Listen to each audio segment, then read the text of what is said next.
मेरा जैसा कोई नहीं, मेरे जैसे किसी को अल्लाह ताला ने औलिया किराम में नहीं बनाया। युसर्रिफुनी, और मुझे अल्लाह तबारक व तआला ने अख्तियार दिया। अल्लाह तबारक व तआला ने मुझे बहुत सारे मामलात में अख्तियार दिया है। और अल्लाह तबारक व तआला जो जुल जलाल है मेरा काफ़ी है मेरे लिए।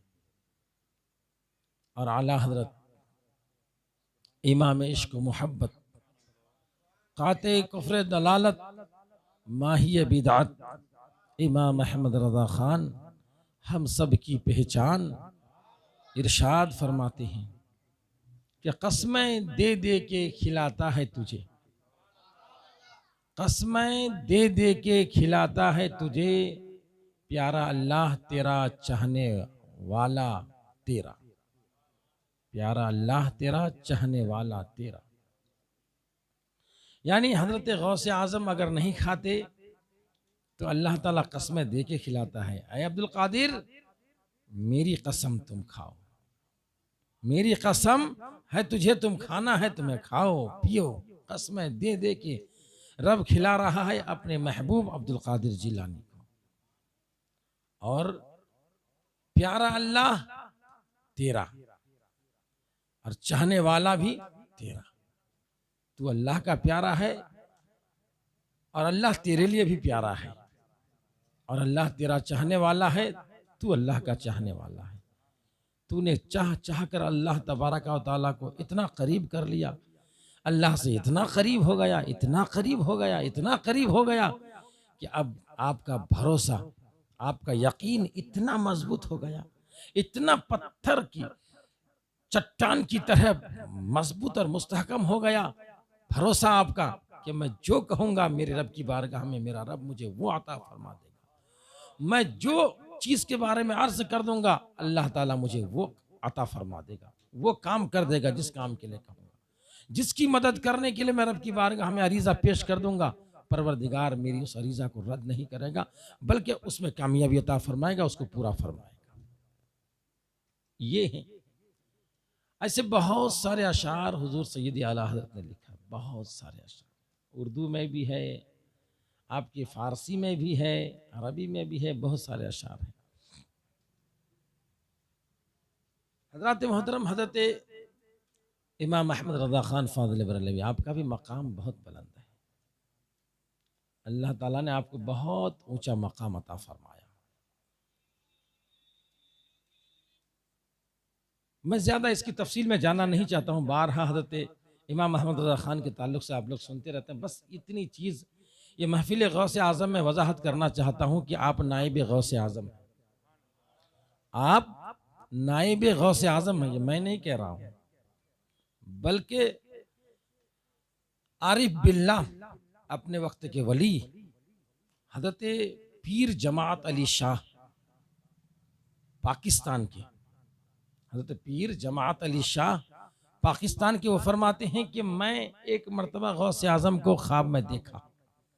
तो ख्वाब में मैंने देखा तो हुजूर गौसे आज़म रज़ी अल्लाह ताला अन्हु ने मुझसे फरमाया, मैंने पूछा कि हुजूर इस वक्त आपका नाइब कौन है, क्योंकि हर ज़माने में गौसे आज़म का नाइब कोई ना कोई होता है। इस वक्त आपका नाइब कौन है? तो हज़रत गौसे आज़म रज़ी अल्लाह ताला अन्हु ने इरशाद फरमाया, मेरा नाइब इस वक्त अहमद रज़ा हिंदी है। और सेम ऐसे ही ख्वाब हज़रत आरिफ बिल्लाह शेख शेर मोहम्मद शरकपुरी ने, पाकिस्तान के वो भी हैं, उन्होंने भी ख्वाब में देखा। हज़रत गौसे आज़म की ज़ियारत हुई, जब ज़ियारत हुई तो पूछा, हुजूर इस वक्त आपका नायब कौन है? तो हज़रत शेर मोहम्मद शरकपुरी से भी हुजूर गौसे आज़म ने यूं ही फरमाया, मेरा नायब इस वक्त अहमद रज़ा हिंदी है, अहमद रज़ा मेरा नायब है। जब ये दोनों बुजुर्ग आसपास के रहने वाले थे, दोनों ने इस तरह का ख्वाब देखा। हुजूर सैयदना गौसे आज़म की बशारत इनको मिली। अब इनके दिल में हज़रत इमाम अहमद रज़ा की मोहब्बत पैदा हुई कि चलो तो चल कर देखें वो कैसा अहमद रज़ा है जो नाइब गौसे आज़म है, अहमद रज़ा की ज़ात कैसी है, अहमद रज़ा की शख्सियत कैसी है कि उसको ये मकाम अता फरमाया कि वो नाइब गौसे आज़म हैं, गौसे आज़म के नाइब हैं। चलो जरा उनको चल कर देखते हैं। पाकिस्तान, उस इलाके से सफ़र करते करते आप दिल्ली के इलाके में पहुँचे, यहाँ से सफ़र करते हुए बरेली शरीफ पहुँचे और हुजूर सैयदी आला हज़रत की बारगाह में हाज़िरी दी।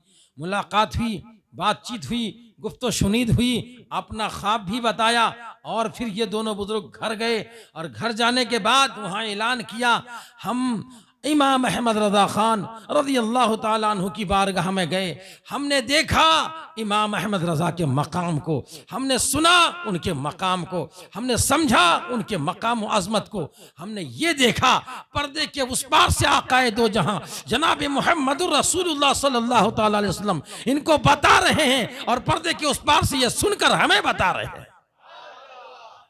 हज़रात मोहतरम, वो मकाम है इमाम अहमद रज़ा का। आप नाइब गौसे आज़म अपने वक्त के थे और बहुत बड़ा आपको मकाम अता फरमाया था। आपके वाक़यात तो आप लोगों ने बहुत सुने हैं, तो मैं उसकी तफसील में जाना नहीं चाहता हूँ। मैं अपने मौजू की तरफ पलट कर आता हूँ। मैंने अपना मौजू सुखन जो आज लिया है, फ़न के हुमा ताबा लकुम मिनन निसाई मसना व सलासा व रुबा फ़इन लम तअदलू फ़वाहिदा। अल्लाह ने कुरान में इरशाद फरमाया, औरतों में से जो तुम्हें पसंद आए तुम निकाह करो, 2-2, 3-3, 4-4। और अगर तुम उनके दरमियान इंसाफ न कर सकोगे, इंसाफ न कर सको तो एक पर इत्तेफा करो। आज मैंने अपना ये मौज़ू सखन जो लिया है, इसलिए लिया है कि हुजूर सैयदना गौसे आज़म की निकाह की बात आई है। इसी बुनियाद पर मैंने समझा कि निकाह के ताल्लुक से 2-4 बात भी हो जाए, फिर जो अपना मामूल है गौसे आज़म की शान बयान करना, वो तो बयान करना ही है।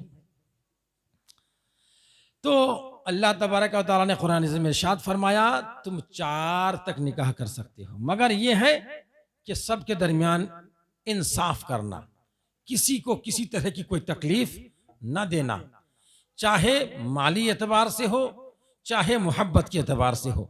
सबको बराबर बराबर मोहब्बत मिलनी चाहिए, सबको बराबर बराबर उल्फत मिलनी चाहिए, सबके खर्चे बराबर बराबर मिलना चाहिए, सबके मकानात बराबर बराबर होने चाहिए, सबके कपड़े बराबर बराबर होना चाहिए। इसमें कोई कमी बेशी नहीं करना। अगर तुम इंसाफ नहीं कर पाओगे तो फिर तुम एक ही पर इख्तिफा करना, वरना क़यामत के दिन फिर जवाबदेह हो जाओगे। हज़रात मोहतरम, हदीसों में आता है कि इंसान 4 चीज की बुनियाद पर निकाह करता है। कितनी? 4 चीज को मद्देनजर रखते हुए निकाह करता है। एक, इंसान निकाह करता है माल देख करके, माल वाला है, उनके रिश्तेदार, उनके घर वाले, उनके बाप, यानी लड़की के बाप या लड़की माल वाली है, माल वाली को देखकर निकाह करता है। एक, 4 बताया मैंने। दूसरा, खानदान देखकर निकाह किया जाए, बड़ा खानदान वाला है, बड़ा कबीला वाला है, बहुत लंबा चंबड़ चौड़ा खानदान है उसका, ये देखकर शादी किया जाता है। ऊंचा खानदान का है, ये देखकर शादी किया जाता है। तीसरा, ये उसकी खूबसूरती को देखकर निकाह किया जाता है कि औरत जो है जिससे मैं शादी कर रहा हूँ वो बहुत खूबसूरत है, बहुत हसीन और जमील है, उसकी खूबसूरती को देखकर शादी किया जाता है। चौथा बताया जाता है कि दीन की बुनियाद पर, कि दीनदार है, नमाजी है, कुरान पढ़ने वाली है, रोज़ा रखने वाली है, मुत्तकिया है, अल्लाह का डर दिल में रखती है, रसूल की मोहब्बत दिल में रखती है, अल्लाह के हुक्म को बजा लाती है, रसूल की सुन्नतों पर अमल करती है, दीन वाली है। ये 4 चीज़ों की बुनियाद पर निकाह करता है। लेकिन उसके साथ साथ ये भी कहा गया, जो किसी के खानदान के हसब व नसब को देखकर, ऊंचा मकाम, ऊंचा खानदान वाला है, उसको देखकर शादी करेगा तो कहते हैं कि उसका कमीनापन में और ज्यादा हो जाएगा, वो अपनी शराफत और तकद्दुस को बचा नहीं सकेगा, बल्कि और कमीनापन में ज्यादा हो जाएगा। जो माल वाली को देखकर निकाह करेगा तो उनके लिए गुर्बत और ज्यादा हो जाएगी, और जो खूबसूरती को देखकर निकाह करेगा तो वो फितना फसाद में पड़ेगा, उतनी उसके लिए फितना और फसाद के रास्ते खुल जाएंगे। और जो दीन वाली, हुजूर अलैहिस्सलातु वस्सलाम ने फरमाया, इसलिए तुम दीन वाली को अख्तियार करो, दीन वाली जो है वो दीन वाली को अख्तियार करो। जो दीन वाली होगी तो वो अल्लाह का डरने वाली होगी, रसूल की मोहब्बत दिल में रखने वाली होगी, अल्लाह के अहकामात को हर वक्त अपने जहन, दिमाग, दिल में रखने वाली होगी, तो अपने शोहर की भी खिदमत करेगी, अपनी सास की भी खिदमत करेगी, अपने ससुर की भी खिदमत करेगी। जिस घर में जाएगी उस घर को जन्नत बना देगी। इसलिए मेरे आका ने फरमाया दीन वाली को अख्तियार करो। एक चीज़ मैं यहीं आपको और अर्ज कर दूं, आज के हालात के मद्देनज़र, ये तो हुजूर ने फरमाया लड़की वालों से, ये लड़के वालों से कहा तुम दीन वाली से निकाह करो, और इसी में इशारा ये भी है कि गोया कि लड़की वाले भी ये देखें कि लड़का भी दीनदार हो। ऐसा ना हो कि लड़का शराबी हो बेटी दे दें, लड़का जुआरी हो बेटी दे दें, लड़का इधर उधर भाग कर फिरने वाला हो उनको बेटी दे दें, लड़का जो है बदमाशों के साथ, लड़का रौड़ियों के साथ, लड़का आवारा गर्द फिरने वाले लड़कों के साथ घूमता फिरता रहे, हम उनको बेटी दे दें। ऐसा कभी ना करना मेरे दोस्तों। अगर ऐसा करोगे तो फंस जाओगे, तुम्हारी बेटी जिंदगी भर रोती रहेगी। क्योंकि शराबी वो लोग हैं जिनके घर में कोई शराबी है उनको भी बेटी मत दो। जिनके घर में कोई शराबी है, बाप शराबी है, बेटे को बेटी मत दो। समझ में आ रही बात? और अगर कोई शराबी है तो उनके रिश्तेदारी करने से भी परहेज करो, क्योंकि वो घर वाले शराबी हो गए तो उससे सारा खानदान उसका बिगड़ जाएगा, पूरे घर वाले का हालात खराब हो जाएंगे। उसको किसी की परवाह नहीं रहती, ना अच्छी जबान इस्तेमाल कर सकता, ना अच्छी बातें बात कर सकता। शराबी तो शराबी होता है, उसका ठिकाना वही कचरे का ढेर होता है। पी लिया, पड़ा है मस्त कचरे के ढेर पे। हजरात मोहतरम, इसलिए अपनी बेटी का जब भी रिश्ता करो तो दीन वाले लड़के को देखो, शरीयत वाले लड़के को देखो, और उस लड़के को देखो नमाज पंजगाना पढ़ता है कि नहीं। खाली लड़के वाले ही क्यों देखें कि लड़की कुरान पढ़ी है कि नहीं, लड़की नमाज पढ़ती है कि नहीं। आप लड़की वाले हो, अल्लाह तबारक व तआला ने आपका मकाम बुलंद किया है। आप भी पूछो लड़का नमाज पढ़ता है कि नहीं, लड़का कुरान पढ़ा है कि नहीं, लड़का कुरान दीन की कुछ मालूमात रखता है कि नहीं, लड़का अच्छे लोगों से दोस्ती रखता है कि नहीं, आलिम उलमाओं से करीब रहता है कि नहीं। आप मालूम करो। यूं ही कोई भी आया नौकरी वाला, उनकी नौकरी के लालच में अपनी बेटी को मत दो, बल्कि देखो, पूछो, परखो उनको, वो भी दीन वाला है कि नहीं, वो भी दीन से अच्छा ताल्लुक रखता है कि नहीं। और अगर बदमजहब बेदीन है तो बिल्कुल कतई ताल्लुक कर दो, उनसे रिश्ता काट दो कि हमारा रिश्ता तुम्हारे घर में नहीं हो सकता। ये सारी बातें जरूर ख्याल में रखिए हजरात मोहतरम। और एक बात अर्ज कर दूं कि हुजूर अलैहिस्सलाम ने फरमाया जिसको चार चीज मिल गई, जिसको चार चीज मिल गई, दुनिया और आखिरत की भलाई मिल गई, दुनिया और आखिरत की भलाई मिल गई। पहली नंबर ये, शुक्र करने वाला दिल। कुछ भी मिला तेरा शुक्र है मौला, तेरा शुक्र है। खाना खाया अल्हम्दुलिल्लाह, तमाम तारीफ अल्लाह ताला के, तेरा शुक्र है मौला। कोई नेमत मिली तेरा शुक्र है मौला, औलाद पैदा हुई तेरा शुक्र है मौला, रोजी मिली तेरा शुक्र है मौला, कहीं इज्जत मिली तेरा शुक्र है मौला। हर जगह आप अपना शुक्रिया अदा करो। रब फरमाता है जब तुम मेरी दी हुई नेमत का शुक्रिया अदा करोगे तो मैं नेमत को और बढ़ा दूंगा, और मेरी दी हुई नेमत का नाशुक्री करोगे तो घटा दूंगा। इसलिए शुक्र अदा करो। अपने कारोबार को देखो तो शुक्रिया अदा करो, अपने काम काज को देखो तो शुक्रिया अदा करो। काश्तकार है, खेतियों की तरफ जा रहे हो, अपनी जमीन को देखो तो शुक्रिया अदा करो। अपना अच्छा मकान बनाने की अल्लाह ने तौफीक दी, अपने मकान को देखो तो शुक्रिया अदा करो, तेरा शुक्र है मौला कि ये घर बनाने की तौफीक दी। वरना मुझसे बड़े बड़े अच्छे अच्छे लोग भी हैं, उनको तौफीक नहीं होती अपना घर बनाने की। जब अपने खेतियों को देखो, उसके लहलहाते हुए पौधों को देखो, तेरा शुक्र है मौला, तूने मुझे अच्छी खेती अता फरमाई, उसमें और बरकत अता फरमाएगा अल्लाह तबारक व तआला।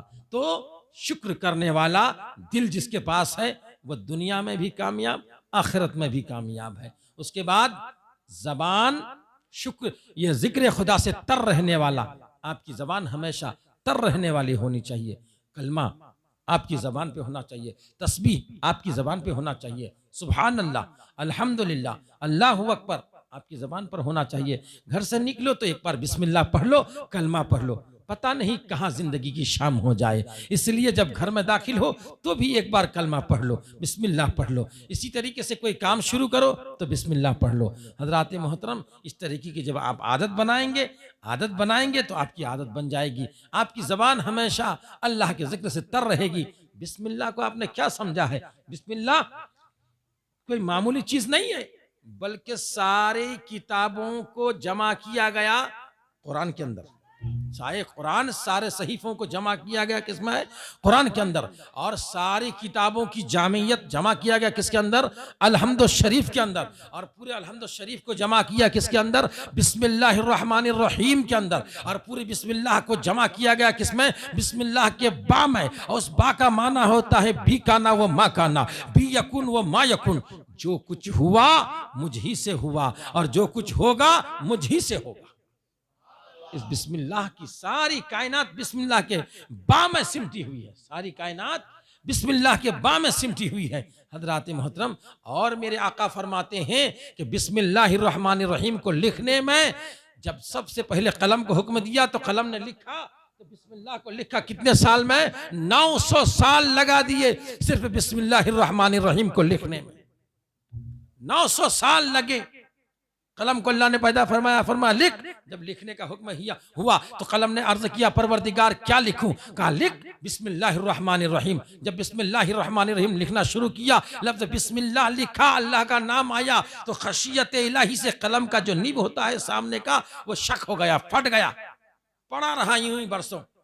फिर उसके बाद लिखने का हुक्म हुआ, लिखा रहमान, फिर लिखा रहीम। इसी को लिखने में, पूरा करने में बताया जाता है 900 साल लग गए, यौम आखिरत के, दुनिया के नहीं। 900 साल लग गए। फिर अल्लाह के हबीब ने फरमाया कि अल्लाह तबारक व तआला ने फरमाया, मुझे मेरी इज्जत व जलाल की कसम, जो कोई बिस्मिल्लाहिर्रहमानिर्रहीम को पढ़ेगा उसको 700 साल की इबादत का सवाब अता। क्या मामूली चीज नहीं, हमारे पास बहुत बहुत बड़े बड़े खजाने हैं। रब ने हमें ऐसे ऐसे खजाने अता फरमाए हैं। हम बस लेने का काम है हमारा। हम लेते जाएं, अपने अपने डायरी में, अपने नाम अमाल में जमा करते चले जाएं। हजरात मोहतरम, बहुत बड़ा मकाम है। बात बहुत दूर निकल गई।